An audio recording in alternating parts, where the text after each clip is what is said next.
आइए आज के इस वेबिनार को शुरू करते हैं to discuss how to bridge shortfall in retirement corpus. और आज के इस डिस्कशन को हम तीन मेजर सेगमेंट्स में डिस्कस करेंगे। सबसे पहले प्रिवेंशन, उसके बाद एडजस्टिंग एक्सपेक्टेशन और उसके बाद प्रोटेक्शन। प्रिवेंशन तब किया जा सकता है जब आप रिटायरमेंट की एज तक नहीं पहुंचे हो। आप 40 के हो, 45 के हो, 50 के हो, 55 के हो, you can prevent. If you're after 55, you need to adjust your expectation. And if you're after 60, now you need to understand the protection strategies to protect the corpus. So we'll discuss this in detail. हर बार की तरह इस बार भी कुछ practical tool kits के जरिए इनको जिक्र करेंगे, कोई थ्योरेटिकल ज्ञान नहीं करेंगे। और आज मैं आपके साथ कुछ और नए टूल किट्स शेयर करूंगा, पर उसके पहले आइए सुनते हैं महाभारत की एक और छोटी सी कहानी। आप सबको याद होगा, तब तक जब मैं आपको कहानी सुनाता हूँ आप इस क्यूआर कोड के जरिए आने वाले सप्ताह के वेबिनार के लिए रजिस्टर कर सकते हो। अब रजिस्ट्रेशन की कोई फीस नहीं है, तो आप फ्री में रजिस्टर करके ये वेबिनार का आनंद ले सकते हो। तो आइए सुनाता हूँ आपको महाभारत की एक और छोटी सी कहानी। आप सबको याद होगा जब शकुनी ने षड्यंत्र रचा और पांडवों को चौपड़ पास आओ खेलने के लिए बुलाया। गेम चला और युधिष्ठिर एक एक करके लगातार पहले अपने राज्य को, अपने हीरे जवाहरात, घोड़े, सेना, फिर स्वयं को, फिर अपने भाइयों को और फिर द्रौपदी को भी हार गए। इस समय सभा में बिल्कुल शांति थी। पांडव हार चुके थे, माता द्रौपदी का चीरहरण हो चुका था। अब यकायक भीम उठते हैं और कसम खाते हैं कि ये धरती और आकाश साक्षी है, मैं युद्ध में दुर्योधन और दुशासन दोनों का वध करूंगा और दुशासन के रक्त का पान करूंगा। नकुल और सहदेव सौगंध लेते हैं कि वो युद्ध में शकुनी और उनके बेटे का वध करेंगे। इसी तरह अर्जुन और युधिष्ठिर भी अपनी अपनी शपथ लेते हैं। इन सबको सुनकर धृतराष्ट्र, जो अब तक शांति से आनंद ले रहे थे और बीच बीच में सवाल कर रहे थे कि क्या हुआ संजय, कौन जीता, क्या मेरा पुत्र दुर्योधन जीता या हारा, इस समय धृतराष्ट्र का सुख दुख में बदल गया और वो यकायक द्रौपदी से क्षमा प्रार्थना करते हैं और कहते हैं मैं सब कुछ वापस लौटाता हूँ। और द्रौपदी से कहते हैं मांगो, क्या वरदान मांगती हो। द्रौपदी ने कहा युधिष्ठिर को छोड़िए। फिर धृतराष्ट्र फिर से कहते हैं कि मांगो, क्या मांगती हो। तो धृतराष्ट्र तो द्रौपदी ने कहा कि मेरे बाकी पतियों को छोड़िए, और फिर वो लोग वहां से प्रस्थान करते हैं। इस समय तक पांडवों का वनवास नहीं हुआ था। पांडव अपना राज्य वापस लेकर इंद्रप्रस्थ की ओर प्रस्थान किए और दुशासन भागता भागता अपने भैया दुर्योधन के पास जाता है। कहता है कि पिताजी ने सब किए धरे पे पानी फेर दिया, पांडव सब कुछ लेकर वापस जा रहे हैं। धृतराष्ट्र अपने पुत्र मोह में अंधे थे। दुर्योधन फिर से उन्हें मनाता है एक अंतिम खेल के लिए, और धृतराष्ट्र सेवक के जरिए युधिष्ठिर को फिर से एक अंतिम खेल खेलने के लिए न्योता भेजते हैं। धृतराष्ट्र अपने मोह में अंधे थे और युधिष्ठिर धर्मपरायण थे, इसलिए अपने ताऊ जी का भेजा गया निमंत्रण ठुकराया नहीं, सब कुछ जानते हुए भी कि अब वो अगर वापस जाएंगे तो उनकी हार होगी। फिर से एक गेम खेला गया, फिर से मामा शकुनी जीते, पांडवों को वनवास हुआ। परंतु अगर इस समय युधिष्ठिर वापस आने से मना कर देते तो महाभारत नहीं होती, तो आज का युग कुछ और होता। आइए देखते हैं क्यों वापस जाकर के अपने रिटायरमेंट पोर्टफोलियो को देखना, निरीक्षण करना क्यों आवश्यक है। क्यों युधिष्ठिर धर्म परायण होकर के देखने के लिए गए। जब आपका पोर्टफोलियो बहुत अच्छा परफॉर्म नहीं कर रहा है, उसे देखने में डर लगता है, नेगेटिव रिटर्न देख करके शंका होती है, पर फिर भी उसे देखना जरूरी है। आइए देखते हैं नेगेटिव रिटर्न के टाइम पे, मार्केट में जियोपॉलिटिकल टेंशंस के टाइम पे अपने पोर्टफोलियो को क्रिटिकली युधिष्ठिर की तरह हम कैसे देख सकते हैं और उससे क्या सीख सकते हैं। तो let's begin with today's prevention strategy.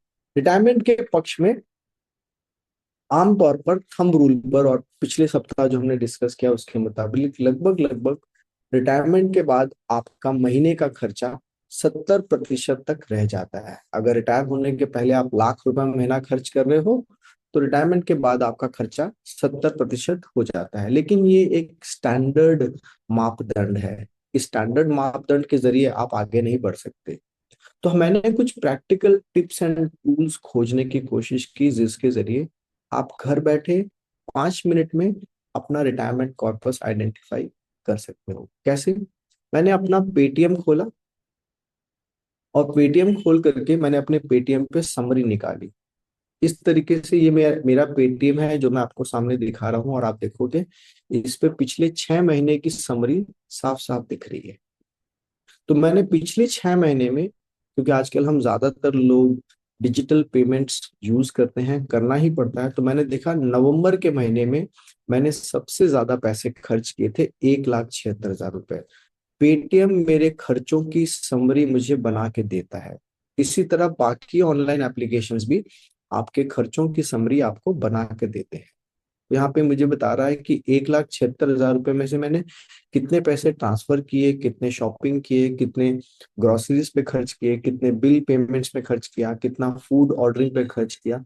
मैंने इन खर्चों को एज इट इज उठा करके जो मैंने आपसे टूल किट शेयर की थी उस टूल किट में इस खर्चे को इस तरीके से ऐड कर दिया। सिर्फ पेटीएम की समरी निकाल करके उन खर्चों को यहाँ ऐड कर दिया। इन खर्चों को ऐड करने के बाद इनकी टोटल नीचे अपने आप बन गई। टोटल जब अपने आप बन गई तो उस टोटल के मुताबिक मैंने यहाँ पर डाला कि मेरी एज अभी ये है, मेरा रिटायरमेंट का डेट ये है, मेरी करंट मंथली इनकम ये है, मैं आज के दिन इतना पैसा कमा रहा हूँ वगैरह वगैरह।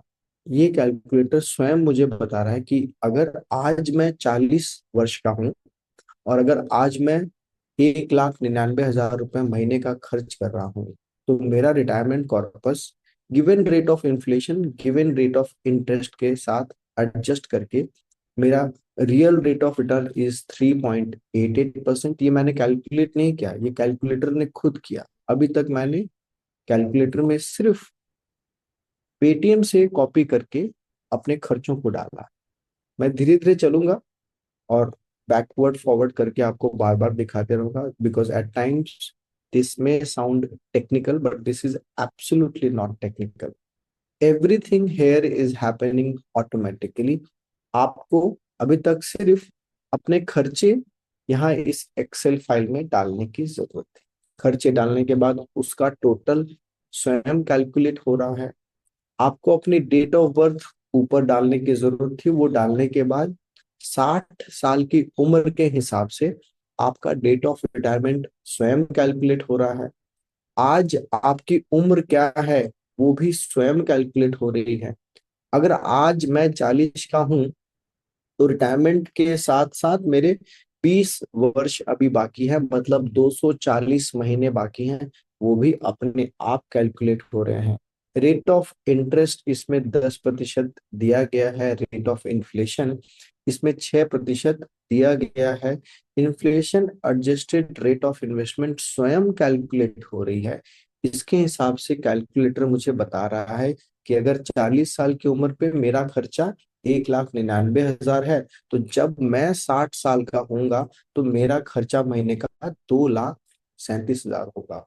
और 2,37,000 रुपए अगर मेरा महीने का खर्चा है तो मुझे 4 करोड़ रुपए, 3,99,13,267 रुपीज का कॉर्पस चाहिए, लगभग 4 करोड़ का रिटायरमेंट पोर्टफोलियो चाहिए।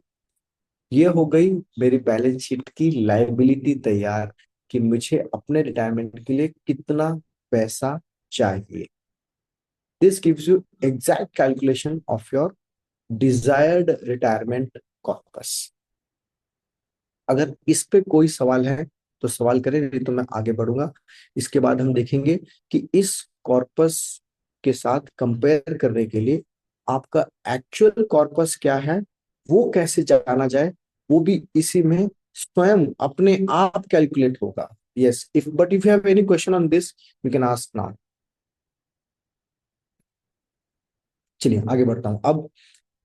मुझे ये पता चल गया है कि आज के खर्चे के हिसाब से मेरा रिटायरमेंट कॉर्पस 4 करोड़ रुपए का होना चाहिए। Now your age can be different, your expenses can be different. अभी तक मैंने इस कैलकुलेटर में सिर्फ पेटीएम से या डिजिटल एप्लीकेशन से निकाल के मेरे खर्चे डाले हैं और मेरी डेट ऑफ बर्थ डाली है। इन दो चीजों से ये स्वयं कैलकुलेट कर रहा है मेरा रिटायरमेंट गोल कितना होना चाहिए। इसके बाद इसी कैलकुलेटर पर ऊपर मैंने ये अपना नाम, अपने बच्चों के नाम, वाइफ के नाम, उनका डेट ऑफ बर्थ, उनका डेट ऑफ रिटायरमेंट डाला। इसमें मैंने डाला कि मैं हर महीने प्रोविडेंट फंड या एम्प्लॉय प्रोविडेंट फंड या पीपीएफ या नेशनल पेंशन स्कीम या म्यूचुअल फंड्स में कितना निवेश करता हूँ। तो मैंने डाला मेरी मंथली तनख्वाह 2.5 लाख रुपए है। मैं हर महीने सब मिला करके पीएफ में करीब 12,000, पब्लिक प्रोविडेंट फंड में करीब 12,500, नेशनल पेंशन स्कीम में करीब 10,000 और म्यूचुअल फंड्स में करीब 20-25 हजार रुपए करके टोटल 70,000 रुपए महीने का मैं निवेश करता हूँ। इतना मैंने डाला और मैंने डाला कि आज के दिन पीएफ, एनपीएस, म्यूचुअल फंड सब मिला करके मेरे पास करीब 35 लाख रुपए है। इतना फिगर डालने के बाद ये कैलकुलेटर स्वयं बता रहा है कि अगर मैं 70,000 रुपए हर महीने डाल रहा हूँ, अगर मेरी उम्र 40 है और मैं रिटायर 60 साल की उम्र पे होने वाला हूँ और मेरा टोटल कॉर्पस आज के दिन अगर 35 लाख रुपए है, तो जिस दिन मैं रिटायर करूंगा मेरे टोटल कॉर्पस की फ्यूचर वैल्यू 5 करोड़ होगी। This is calculating automatically. I just have feeded my monthly investments and the current corpus. ये दो चीजें आपको डालनी है। It is automatically calculating the retirement corpus. अब यहाँ पर मेरा रिटायरमेंट कॉर्पस 5 करोड़ आ रहा है। मेरी रिक्वायरमेंट थी 4 करोड़ रुपए की। पीछे मैंने कैलकुलेट किया था, आप सबने देखा था, मेरा रिटायरमेंट कॉर्पस 4 करोड़ आ रहा था रिक्वायरमेंट। Problem solve. मुझे चाहिए 4 करोड़, बन रहे हैं 5 करोड़, कोई प्रॉब्लम ही नहीं इस केस में। तो अब मैंने इस प्रॉब्लम को चेंज किया। अब मैंने अपने रिटायरमेंट कॉर्पस को 4 करोड़ से बढ़ाकर 8 करोड़ कर दिया। अब प्रॉब्लम आएगी। अब मेरे पास बन रहा है 5 करोड़, लेकिन चाहिए 8 करोड़। तो आप देखोगे नीचे यहाँ पे मैंने रिटायरमेंट की फ्यूचर वैल्यू 8 करोड़ डाली है। 8 करोड़ 18,57,000 पैसे बन रहे हैं 5 करोड़ रुपए। तो ये कैलकुलेटर मुझे बता रहा है जो 3 करोड़ रुपए का शॉर्टफॉल है उसे 20 साल में पूरा करने के लिए लगभग 41,000 रुपीज पर मंथ, लगभग 40,000 रुपए हर महीने मुझे और निवेश करने की आवश्यकता है।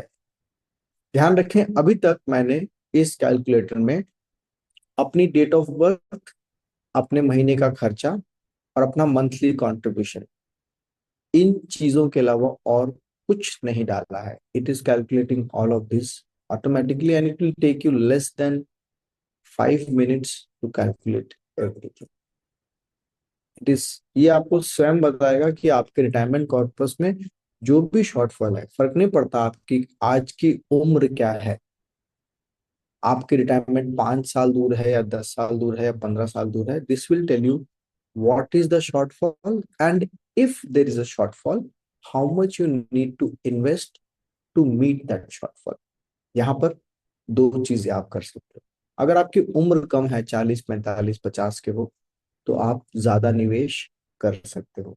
परंतु अगर आपकी तनख्वाह अलाउ नहीं करती, आपके खर्चे अलाउ नहीं करते 40,000 रुपया और रिटायरमेंट के लिए निवेश करने के लिए, तो आपको यहाँ पर अपने खर्चों को प्रून डाउन करने की जरूरत है। That is step number 1। सबसे पहला स्टेप, ये जो खर्चे आपने आइडेंटिफाई किए हैं, इन खर्चों को थोड़ा, जहां पे आप खर्चे कम कर सकते हो उनको कम कीजिए। अगर आप ट्रैवल पे ज्यादा खर्च कर रहे हो तो उनको कम कीजिए। अगर आप लेजर पे, डिजिटल पे या फूड एंड हैबिट्स पे या ऑनलाइन पेमेंट्स में ज्यादा खर्च कर रहे हो उनको कम करने की जरूरत है।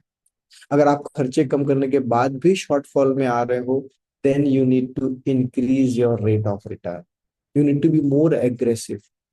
अगर 10% से आपका शॉर्टफॉल मीट नहीं हो रहा, you need to increase your rate of risk. अगर आपने यहाँ पे रेट ऑफ रिटर्न 12% किया तो इसका मतलब आपको ज्यादातर पैसा इक्विटी में, शेयर बाजार में निवेश करना पड़ेगा। अगर आपने यहाँ पे रेट ऑफ रिटर्न 12 की जगह 15% किया तो आपको शेयर बाजार में भी ज्यादा पैसा mid cap, small cap, micro cap में निवेश करना पड़ेगा। अगर आपने रेट ऑफ रिटर्न को 18% किया तो आप डेट में और शेयर बाजार में लार्ज कैप कैटेगरी में निवेश नहीं कर सकते। आपको mid cap and small cap में ही निवेश करना पड़ेगा। This calculator is telling you आपको कितना निवेश करना है रिटायरमेंट के लिए, आपको कौन सी कैटेगरी में निवेश करना है रिटायरमेंट के लिए। This will tell you everything. जिस रेट ऑफ इंटरेस्ट पे या जिस अमाउंट पे आपका शॉर्टफॉल जीरो हो जाए, that is the estimated retirement corpus which you can afford. Now, this is something which is in the first phase, prevention. अगर आप 40, 45, 50 की उम्र के हो, ये कैलकुलेशन आपके काम का है। बट ये कैलकुलेशन यहाँ खत्म नहीं होगा। You will take 5 minutes to do this calculation, but ये कैलकुलेशन आपको ऑलमोस्ट हर साल या 2 साल में दोहराना पड़ेगा। समय के साथ हमारे खर्चे बदलते हैं, महंगाई की रेट बदलती है, हमारे परिवेश बदलते हैं, तो उनके साथ इसको साल या 2 साल में एक बार रिव्यू कर लेना जरूरी है।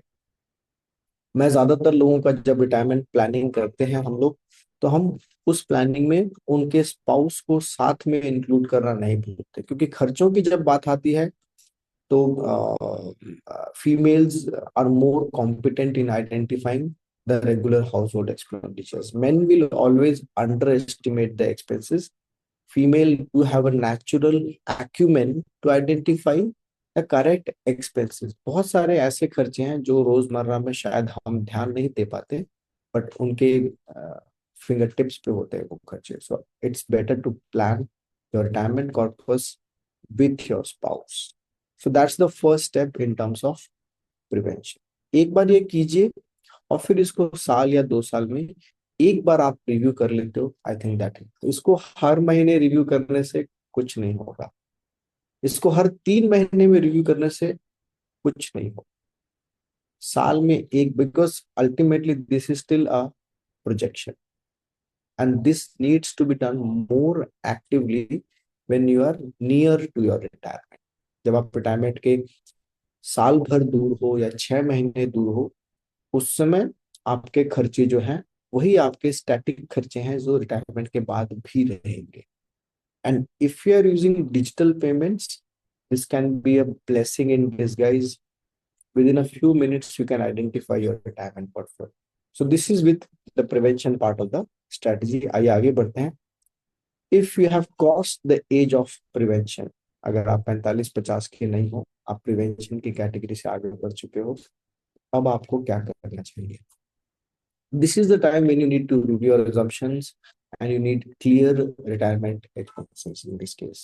So now let us take how do we do that. ये हमने डिस्कस किया अभी कि किस तरीके से आप रेट ऑफ इंटरेस्ट को कम या ज्यादा कर सकते हो एंड अकॉर्डिंगली और कॉर्पस चेंजेस।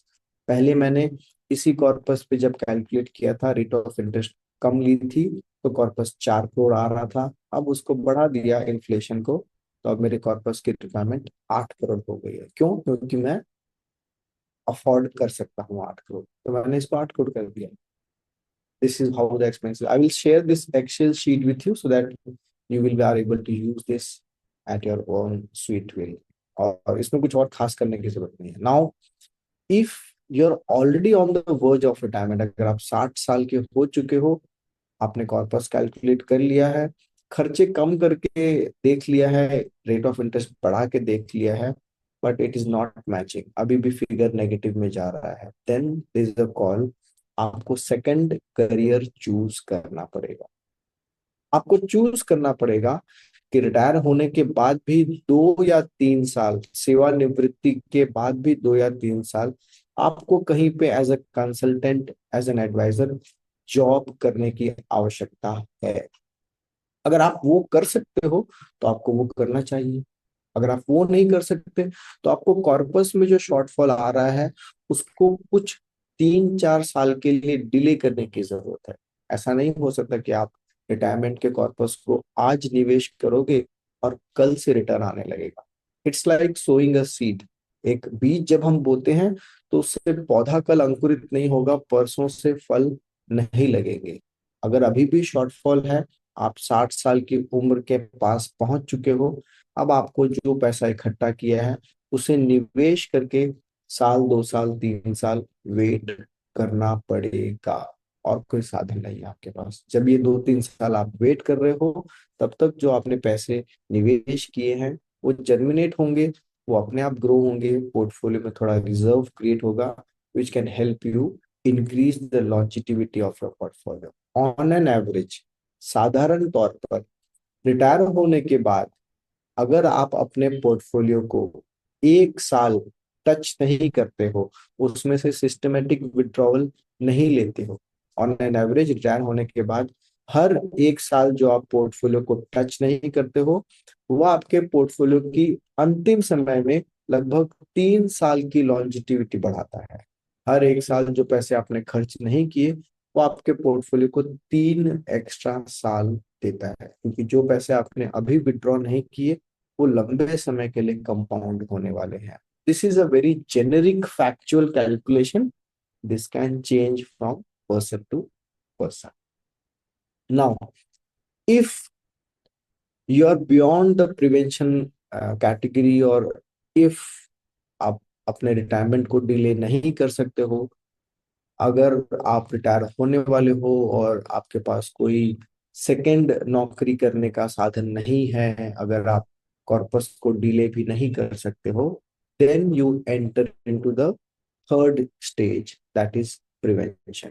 थर्ड स्टेज पर जाने से पहले मैं 1 मिनट का ब्रेक लेता हूं। If you have any questions you can ask now, because probably we have gone very fast, but most of the things here are automated. पहले हमने प्रिवेंशन स्ट्रैटेजी में डिस्कस किया था कि इस कैलकुलेटर में किस तरीके से आप अपना खर्चा डाल सकते हो। कैलकुलेटर स्वयं बताएगा आपका रिटायरमेंट कॉर्पस कितना होना चाहिए, और ऊपर अगर आपने डेट ऑफ रिटायरमेंट अपना मंथली इन्वेस्टमेंट डाला तो ये खुद कैलकुलेट कर लेगा कि आपके रिटायरमेंट कॉर्पस में कितना शॉर्टफॉल है, उस शॉर्टफॉल को पूरा करने के लिए और कितना निवेश करने की आवश्यकता है हर महीने। This is part of the prevention strategy. उसके बाद हमने डिस्कस किया इवैल्यूएशन स्ट्रैटेजी पे, जिसमें अगर आप 60 साल की उम्र पर पहुंच चुके हो, अब आप और निवेश नहीं कर सकते। Now in this case what you can do, you can either delay your retirement by 2 or 3 years by choosing an alternative job opportunity after retirement, as a consultant, as a teacher, as whatever you feel good. अगर आप retire होने के बाद 2-3 साल कहीं और job करते हो, या अगर आपके पास कोई और सोर्स ऑफ इनकम है, रेंटल वगैरह, या अगर आपकी स्पाउस वर्किंग है, उनकी कोई इनकम आ रही है, ये आपके पोर्टफोलियो को लॉन्जिटिविटी प्रोवाइड करेगा। रिटायर होने के बाद तुरंत इस पोर्टफोलियो से इनकम लेने की जरूरत नहीं पड़ेगी। तो ये पोर्टफोलियो हर 1 साल आपके पोर्टफोलियो में 3 साल की लॉन्जिटिविटी ऐड करेगा towards that. This is part of the assessment or the second stage of this workshop. Now we go to the third stage where आप अब 45 के भी नहीं हो, आप अब 60 के भी नहीं हो, अब आप 61 के हो चुके हो, आप रिटायर हो चुके हो। आपने जो कुछ करना था, खर्चे कम करना, रिस्क ज्यादा लेना, रिटायरमेंट के बाद कोई और दूसरी नौकरी करना, अपने कॉर्पस को डिले करना, सब कुछ करके देख लिया, पर अभी भी शॉर्टफॉल है। इस केस में दो यूनिक ऑप्शंस अभी आपके पास हैं जिनको आप इस्तेमाल कर सकते हो रिटायरमेंट के बाद अपने शॉर्टफॉल को कवर करने के लिए। ज्यादातर इस वेबिनार में जो लोग जुड़े हैं वो अपर मध्यम वर्गीय कैटेगरी या अपर मिडिल क्लास या मिडिल क्लास कैटेगरी में है, जिनमें से ज्यादातर लोगों के पास एक या एक से ज्यादा प्रॉपर्टी या संपत्ति है। हम में से ज्यादातर लोगों को इनहेरिटेंस में कोई ना कोई संपत्ति ऐसी मिली है जिनमें अभी हम फिलहाल नहीं रहते, जो हमने किराए पे चढ़ा रखी है, या शायद कोई दूर दराज के इलाके में है तो वो खाली पड़ी है वगैरह वगैरह।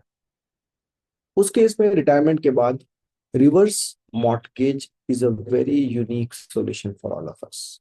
रिवर्स मॉर्टगेज क्या होता है? साधारण तरीके से समझिए, this is a very unique solution in retirement, जो बहुत कम लोग इस्तेमाल करते हैं।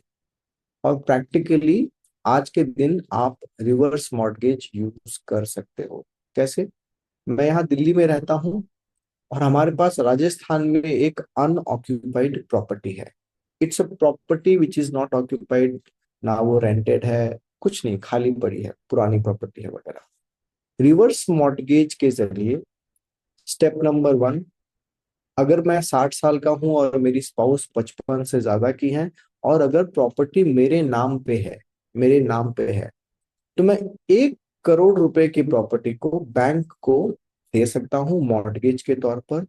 बैंक उस प्रॉपर्टी पे 9 से 12% के हिसाब से हर 1 करोड़ पे करीब महीने का 40 से 60 हजार रुपए बैंक मुझे इनकम देगी।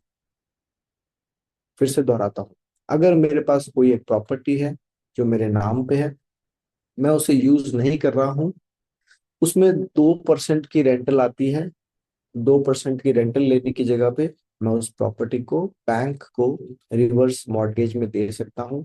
बैंक 1 करोड़ के प्रॉपर्टी पे लगभग 40 से 60 हजार रुपए का महीने की मुझे तनख्वाह देगा। जब तक मैं जिंदा रहूंगा तब तक मुझे वो तनख्वाह मिलती रहेगी, जब तक मैं जिंदा हूँ। लेट्स से कि अगर मैं 10 साल जिंदा रहता हूँ, तो 40 हजार रुपए के हिसाब से लगभग 4,80,000 रुपए हर साल बैंक ने मुझे दिए। तो 10 साल में बैंक ने मुझे लगभग 48 लाख रुपए दे दिए। मेरे बाद मेरे बच्चों के पास अब ऑप्शन है, वो चाहें तो बैंक का पैसा ब्याज सहित बैंक को लौटा सकते हैं और प्रॉपर्टी उन्हें मिल जाएगी। That is option number 1। Option number 2, मेरे बाद मेरे बच्चे भारत में नहीं रह रहे, इंडिया में नहीं रह रहे, कहीं बाहर सेटल्ड हैं, उन्हें उस प्रॉपर्टी की आवश्यकता नहीं है, वो वैसे भी शायद उस प्रॉपर्टी को बेचना चाहते हो, तो उस केस में बैंक उस प्रॉपर्टी को बेचेगा। साधारण तौर पर, एक उदाहरण के तौर पर अगर हम माने 1 करोड़ रुपए की प्रॉपर्टी है, तो 10 साल में 5% के हिसाब से उसकी वैल्यू 1,60,00,000 रुपए हो जाएगी। बैंक उस प्रॉपर्टी को उस वैल्यू पर बेच करके लोन का अमाउंट चुकता करके बाकी पैसे मेरे लीगल हीयर्स को ट्रांसफर कर देगा। That's how on paper reverse mortgage works. This is a practical example on reverse mortgage. मैंने 1 करोड़ रुपए की अपनी प्रॉपर्टी को रिवर्स मॉर्टगेज में दिया, बैंक मुझे 40 हजार रुपए महीने के हिसाब से एक इनकम दे रहा है, विच इज दिस। 10 साल में बैंक ने मुझे 48 लाख रुपए दिए। प्रॉपर्टी का कागज अभी बैंक के पास मॉर्गेज है। प्रॉपर्टी की वैल्यू अगर 5% से ग्रो होती है, तो 10 साल के बाद प्रॉपर्टी की वैल्यू करीब 58 लाख रुपए से बढ़ जाएगी, तो टोटल 1,60,00,000 रुपए हो जाएंगे प्रॉपर्टी की वैल्यू।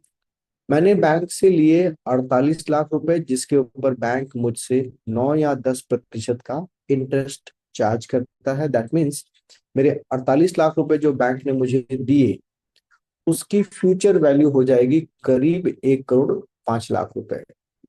प्रॉपर्टी की वैल्यू हो गई 1.6, लोन की वैल्यू हो गई 1.05।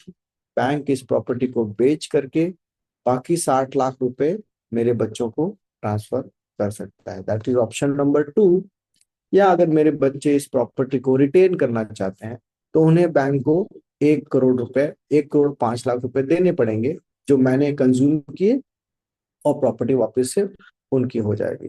रिवर्स मॉर्टगेज ज्यादातर उन लोगों के लिए लाभदायक है जिनके बच्चे या तो बाहर सेटल्ड हैं, या बाहर जाना चाहते हैं, या डेस्टिनी है कि उन्हें इंडिया में नहीं रहना। उनके लिए अपने जीते जी वो अपने प्रॉपर्टी को लाइबिलिटी की जगह पे एसेट बना सकते हैं। 2% की रेंटल यील्ड की जगह पे वो लगभग 6 या 7% अपनी प्रॉपर्टी से कमा सकते हैं। आइए देखते हैं कि क्या ये प्रैक्टिकली पॉसिबल है। मुझे विश्वास है हम में से ज्यादातर लोगों ने, क्योंकि हम अपर मिडिल क्लास कैटेगरी में है, तो हमें इसकी या तो जानकारी नहीं होती है, अगर होती भी है तो हमने इसे यूटिलाइज नहीं किया होगा, क्योंकि मोर ऑफन देन नॉट आप कुछ भी कहें, अलग अलग नाम दे दें इसको, रिवर्स मॉर्गेज, अल्टीमेटली है तो ये कर्जा, है तो ये लोन। तो आइए देखते हैं कि क्या ये लोन एक्चुअली आप बैंक के थ्रू ले सकते हो। तो मैं आपको लेके जाता हूँ स्टेट बैंक ऑफ इंडिया की वेबसाइट पे। पंजाब नेशनल बैंक की वेबसाइट पे हूँ मैं। और अगर आप गूगल पे सर्च करेंगे पीएनबी रिवर्स मॉर्गेज स्कीम, तो पंजाब नेशनल बैंक की वेबसाइट पर ये रिवर्स मॉर्गेज स्कीम है। इस स्कीम की डिटेल्स, इंटरेस्ट रेट्स यहाँ पे सब अवेलेबल है। ये हिंदी में आ रहा है, शायद आपको पढ़ने में दिक्कत हो रही होगी। इसी तरह स्टेट बैंक ऑफ इंडिया पर भी ये सुविधा उपलब्ध है। स्टेट बैंक ऑफ इंडिया का रिवर्स मॉर्गेज लोन, उनकी वेबसाइट है homeloans.sbi.bank.in। उसके ऊपर आप जा करके उसके फीचर्स, एलिजिबिलिटी, इंटरेस्ट रेट वगैरह सब चेक कर सकते हो। और यहाँ से आप चाहो तो इसको अप्लाई भी कर सकते हो। सो क्या प्रैक्टिकली आप रिवर्स मॉर्गेज यूज कर सकते हो? Yes. State bank of India, Punjab national bank और भी सभी बैंकों में ये सुविधा होगी। आपके नजदीक जो भी बैंक है आप जाकर के एक बार बात करेंगे तो आप इस सुविधा का लाभ ले सकते हैं। फायदा इसमें क्या है कि आप रिटायर होने के बाद अपने प्रॉपर्टी को मोनेटाइज करके कुछ इनकम जनरेट कर सकते हो, और वो इनकम रेंटल इनकम से ज्यादा होगी। That is the only benefit in this case. आइए अब बात करते हैं उस कैटेगरी की जो 40-45 की भी नहीं है, 60 की भी नहीं है, 62 या 65 की हो चुकी है, जिनके पास प्रॉपर्टी भी नहीं है मॉर्गेज करने के लिए, बट जिन्होंने अपना म्यूचुअल फंड्स वगैरह या शेयर बाजार या एफडी या बॉन्ड्स वगैरह में अपना एक पोर्टफोलियो बनाया है। जिनके पास किसी न किसी तरीके से पोर्टफोलियो बना हुआ है, पोर्टफोलियो को वो बेचना नहीं चाहते। आपको रिटायर होने के बाद में घर की मरम्मत कराने के लिए एक छोटी अवधि के लोन की आवश्यकता है। 2, 4, 6 महीने के लोन की आवश्यकता है। मान लीजिए कि आपने किसी बॉन्ड में पैसे निवेश किए, वो या सीनियर सिटीजन सेविंग स्कीम में निवेश किए, या प्रधानमंत्री वय वंदना योजना में किए, या आपने सॉवेरियन गोल्ड बॉन्ड में निवेश किया, या किसी भी ऐसे उपक्रम में निवेश किया जो साल 6 महीने में मच्योर होने वाला है। आज अगर आप बेचोगे तो शायद आपको कोई पेनाल्टी लगेगी या टैक्स देना पड़ेगा। ऑटोमेटिक मैच्योर होने पर सॉवरेन गोल्ड बॉन्ड में कोई टैक्स नहीं लगता। ऑटोमेटिक मैच्योरिटी पे अगर आपके पास कोई जीरो कूपन या डीप डिस्काउंट बॉन्ड है तो उसमें भी आपको टैक्स की रियायत मिलती है। तो अगर टैक्सेशन का कुछ कंसिडरेशन है, या आज आपके पास म्यूचुअल फंड्स हैं लेकिन बाजार नीचे है, तो आप इस समय अपने small cap mid cap mutual funds को बेचकर नुकसान नहीं झेलना चाहते, तो आपको छोटी अवधि के लिए थोड़ा सा पैसा चाहिए, तो आप लोन अगेंस्ट म्यूचुअल फंड या लोन अगेंस्ट सिक्योरिटीज वाले ऑप्शन का इस्तेमाल कर सकते हो। क्या ये ऑप्शन मुश्किल है? नहीं। आप घर बैठे अपने कंप्यूटर से, अपने मोबाइल फोन से 5 से 10 मिनट के अंदर छोटा लोन, 5, 7, 10 लाख रुपए का छोटी अवधि का आप ले सकते हो। कैसे? तो लोन अगेंस्ट म्यूचुअल फंड क्या या लोन अगेंस्ट सिक्योरिटी क्या होता है? इसमें साधारण तौर पर अगर बताऊं तो this is an option where you can mortgage your your digital assets, not physical assets, and take a short-term loan to fund your retirement corpus for a very short period. How you can do this? तो ये जैसे हमारा एक portal है loans.ratnifinserv.com, ये हमारा अपना portal है। आप इस वेबसाइट पे जाकर के यहाँ पर अपना नंबर डालोगे।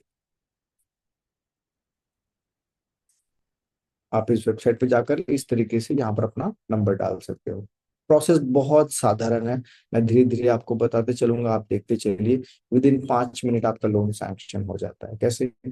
मैं बात कर रहा हूँ रिटायर होने के बाद, या अगर आपको छोटी अवधि के लिए कोई छोटा सा लोन चाहिए, घर की मरम्मत के लिए, टैक्स के पेमेंट्स के लिए, किसी भी चीज के लिए, आप अपने पोर्टफोलियो को बेचना नहीं चाहते हो, सो उस केस में शॉर्ट टर्म डेफिसिट को पूरा करने के लिए what you can do, so you can go to this website. आपने जैसे ही अपना नंबर डाला, इस तरीके से एक वेरिफिकेशन ओटीपी आता है, आप अपना ओटीपी डालते हो, फिर आपकी ईमेल वेरीफाई होती है। Once you verify your email, you can explore the options. आप एक्चुअली क्या लोन लेना चाहते हो, क्या आप फ्यूचर में लोन लेना चाहते हो, या आपको सचमुच अभी के अभी लोन चाहिए। अगर आपने एक्सप्लोर नहीं किया है तो आप पहले ऑप्शन पे टिक कर सकते हो कि मैं खाली एक्सप्लोर करना चाहता हूँ कि क्या मैं लोन ले सकता हूँ या नहीं ले सकता हूँ।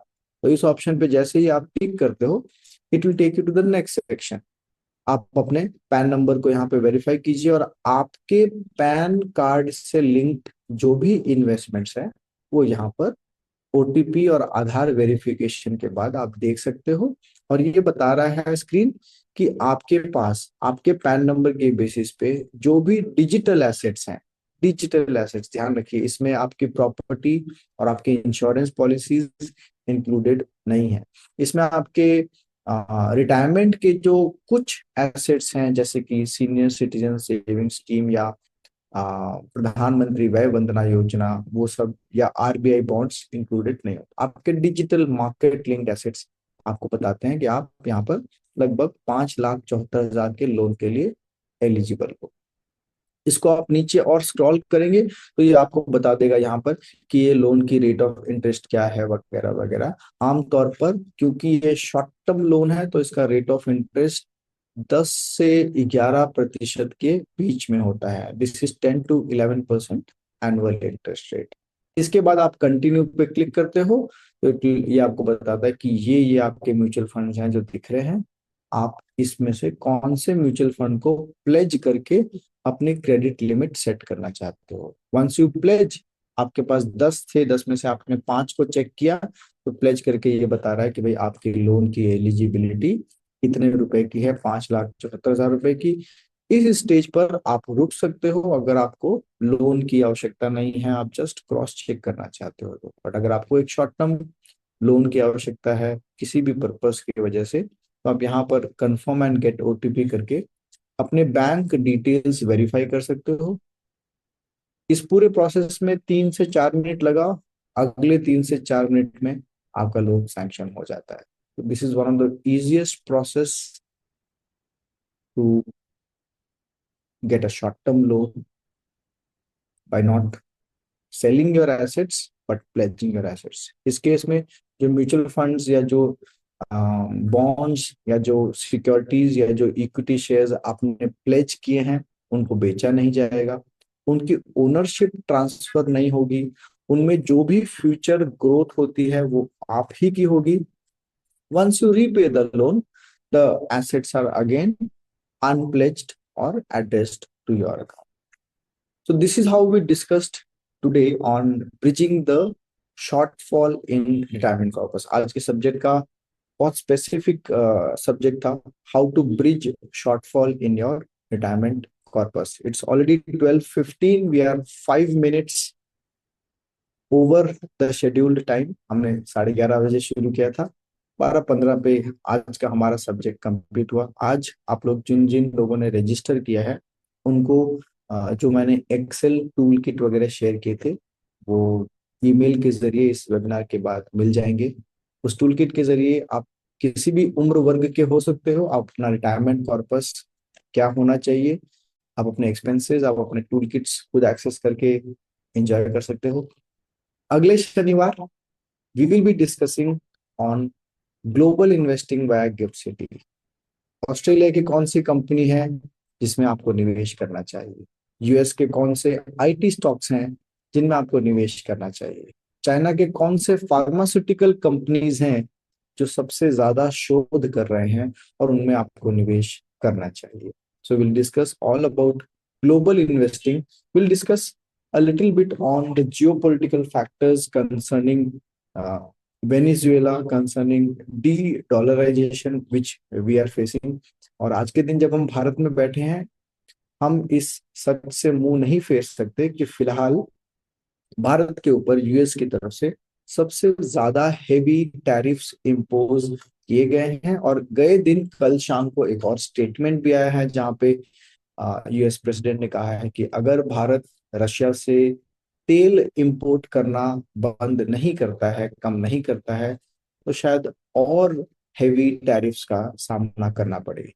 क्यों वेनेजुएला ब्रिक्स में शामिल होना चाहता था? क्यों यूएस ने उनके प्रेसिडेंट को ड्रग ट्रैफिकिंग के कंडीशंस पर कैप्चर कर लिया? क्यों वेनेजुएला जैसी छोटी कंट्री, जो जिनके पास ऑल्दो तेल के सबसे बड़े रिजर्व्स हैं, बट वो रिजर्व्स बहुत ज्यादा इफेक्टिव नहीं है, क्योंकि आज के दिन तेल के गिरते दामों की वजह से वहां से तेल एक्सट्रैक्ट करना is not so beneficial, etcetera etcetera. So इतना सब कुछ होने के बावजूद वाई वेनेजुएला इज इम्पोर्टेंट? इसके पीछे क्या कनेक्शन है 1971 का पेट्रो डॉलर्स का? उसके पीछे क्या कनेक्शन है गोल्ड स्टैंडर्ड से, व्हाट यू से, डॉलर डिनोमिनेटेड एसेट्स का, ग्लोबल रिजर्व्स का? So will learn all about this in बहुत साधारण तरीके से। इन चीजों को आपके सामने रखेंगे अगले शनिवार 17 जनवरी सुबह 11:30 बजे, 10:30 नहीं, 11:30 बजे। जुड़ने के लिए रजिस्टर किए। Will talk about gift city based investments. Gift city के जरिए आप कैसे ग्लोबल इन्वेस्टिंग कर सकते हो। आज जुड़ने के लिए आप सबका बहुत बहुत धन्यवाद। Thank you very much.